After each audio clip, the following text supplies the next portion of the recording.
Hip-Hop Rejectz. Hip-Hop. Hip-Hop Rejectz. Hip-Hop. Hip-Hop Rejectz. We're back. Yep, you got it right. The Hip-Hop Rejectz are back with your royalty. And it's your boy Young Fly than the rest. Yes, everyone. The Hip-Hop Rejectz are back in the building, and we plan on not leaving you guys again. Took a hiatus for a little bit, you know. We pretty much were trying to cut the plate. Kind of like where we're going to go with the podcast. We also kind of got, during the holiday season, kind of burned out. And just really just wanted to recollect ourselves and just try to figure out, you know, how to make the podcast better. And other things that, you know, on top of that was a holiday, so yeah, a lot of stuff to do with family, so yeah, man, we was like rookies in the game, so you know we had to get everything straight so we become vets, you know what I'm saying? So, you know, like you said, it was the holidays and I had some personal medical issues to take care of, so, you know, and like you said, it was just becoming a chore to do the podcast with everything we had going on. But like you said, we're back. No breaks. Well, we're going to try not to have any big, long breaks like this one. And we got some new things for you guys as the season progresses. Yep. So, man, it's been a long time coming. I know me and you both, man, we sat here and discussed, you know how we wanted to take this thing to the next level. And we plan on doing it. New thing about the podcast, you know, if you originally listened to the first, 13, 14 episodes. I really count this as 14, minus the BT Awards edition. But we really just kind of want to make it. We kind of felt like we were constricted based on how we kind of like structured the podcast. And we wanted to be more of a opinion show. We're gonna continue to talk about hip hop and everything that comes up in it on a day-to-day basis. But we're gonna talk about some other things, you know, current events, stuff like that. We want to make it more open, you know, give people our thoughts and opinions, and you guys can also share your thoughts with us. You know, emailing us at thehiphoprejectz@gmail.com, of course. And, you know, just want to make it a whole lot more fun. You know, we want it to feel like it's a chore, because that's kind of what it felt like in the beginning. So I want to make it more loose, more fun. You know, have a good time. So, yeah, man, that's all we want to do. We want to make this a fun thing for everybody that's involved in it. One thing that I want from this is that it's beneficial to all our listeners. So that's why we open it up to make it broader. And we just want to make sure you guys get, you know, your current events and everything that's going on in the world from us also. Right. But yeah, so as we kick it off, so it's been a lot of stuff a lot of stuff that's been going down in the world in general. A lot of things. First thing we want to kick it off with is things with Jay-Z's streaming service, Tidal. We got breaking on Monday night. T.I. announced that he is just signed to ROC Nation and is also being part of he's now a shareholder, how they said it, partial owner in Tidal. So, me personally, being a T.I. fan, man,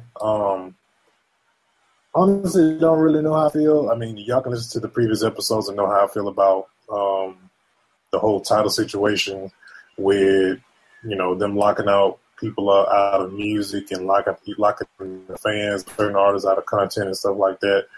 Kind of feel this is going to kind of be somewhat of the same thing. With T.I. being on ROC Nation, I mean, I'm glad that he found a new label to go to, and that's all good and cool and everything. But I almost kind of feel like, on ROC Nation, you got Rihanna, you got Jay-Z, you got, of course, Kanye is somewhat, a part of that and to a certain extent as well. Who else we got? You got J. Cole. And ROC Nation is kind of becoming like, if I can give a sports analogy real quick, ROC Nation is becoming like, you take basketball team, for example, and you put all of the best in the NBA on the team. Doesn't really make it the best team in the world because there's too many people on the team trying to be stars, and then other people will be trying to be playing other people's positions. So I don't really feel too positive about the whole Tidal thing with T.I. going over there, but we'll hold cross our fingers and see what happens. Yeah, I just recently saw a preview for T.I.'s new video that's going to only be on Tidal. So, if y'all remember how it was with the with the Beyonce and Nicki Minaj video, you couldn't see it unless you had Tidal and things like that. So, I understand they trying to make money and things of that nature because videos used to be one of the things that would break an artist. So I guess they're saying if they're going to put all their money into a video, then they want to recoup some of the money from it. But at the same time, the video is supposed to be a type of promotion. And if people can't see your promotion because of them not subscribing to Tidal, then you still kind of losing in the first place. Yeah. That's how I feel about it. Yeah, I get where they're coming from on the whole. I get where they're coming from on the whole Tidal thing. Like I said, I share my thoughts with. I feel like the whole thing with them, making the artist as part owner and stuff like that, where they feel like they're, I know it's a more of a royalty and money thing, and everybody feels like they're getting screwed by, the labels and stuff like that.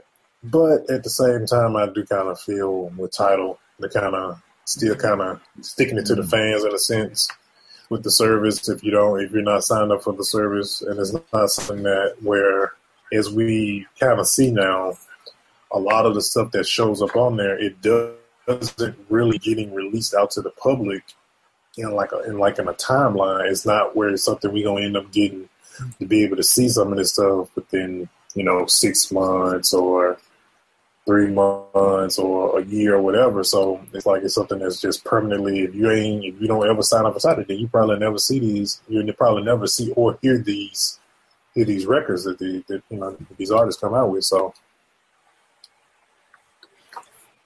yeah, man, it's like we said, we understand them trying to get paid for what they do, but they forgetting about the fans in so many other ways. And, so you want us to buy your records. You want us to pay for your streaming service. Next thing, you want us to buy your apparel. Next thing we had to pay to see your shows. So, what else we going to have to pay for? Yeah, it's like, what's next? Everybody going to start making us pay for mixtapes? Yeah, that's what I was just thinking that, like, are we going to have to pay for mixtapes next? One of some of the best music we get from J. Cole is from his mixtapes. So I would hate for Friday Night Lights Part 2 to come out and then I got to pay $10 for it.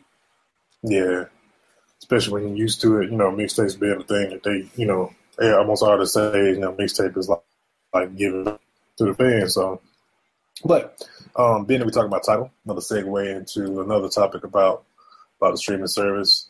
Samsung is in a bid to try to buy Tidal. And actually, on top of that, Google is in that same bid as well. So, Samsung is really trying to up one on Apple Music. They're trying to do everything because evidently that what's the name of the Samsung streaming service? Was it Milk Music or some junk like that? Or I think so. Something. Yeah, it's something of the sort. It's not a very attractive name, and I don't think I want to subscribe to no Milk Music. That don't even sound right, but yeah, that's what it's called, Milk Music. That's the name of the app. Yeah, but the Galaxy thing, that's not working for Samsung. Sorry.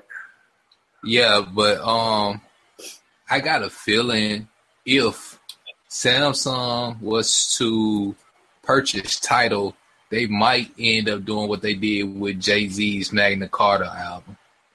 How if you're a Samsung owner, you might get Tidal with the purchase of the phone. With the purchase of the phone.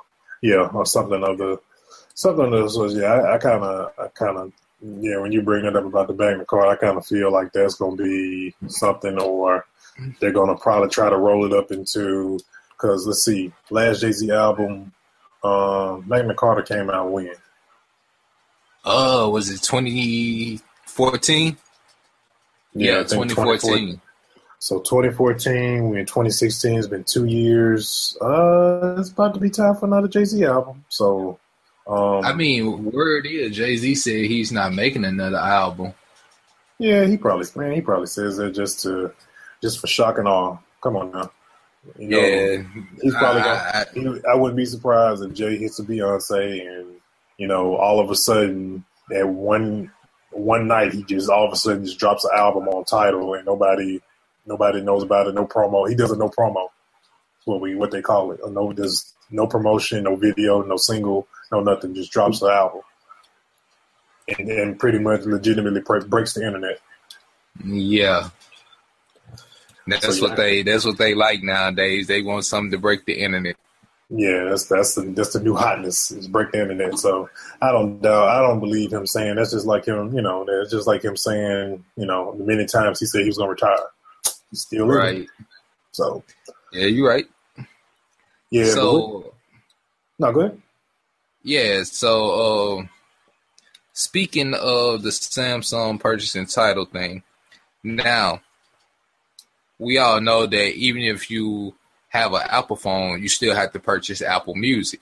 Right. So that's what's going. And that's why I'm thinking that Samsung is going to give it for free, simply because if people know if you have a Samsung phone like the new Galaxy, I think it's coming out this summer. If you have the Galaxy 7 and they own Tidal and you can get Tidal for free, that's going to kind of sway people over from Apple to, Samsung. You see what I'm saying? I mean, they competing so much that, they got to find, they got to find some type of way to pull in the consumer to try to put them in their favor as far as the purchase, especially with Samsung versus Apple and things of that nature. Because Samsung can be very gimmicky when it comes to this stuff. Case in point, the Edge phone. I still don't see the point of being able to see a notification on my text message while my phone is face down. Yeah. I don't. Let's not also talk about Samsung with their when it used to be a thing about, I think it was like 3 years ago, the TV, the voice activated TV where you can change channel with your voice. Let's be real. Yeah, we all see how it worked out. If you got a house full of baby's kids, that TV is not going to hear you. Right. We all see how that worked out. Exactly. Nobody talks about it anymore. And plus, they were super expensive. They weren't for the everyday consumer. Shoot, what TV is nowadays is for the regular consumer.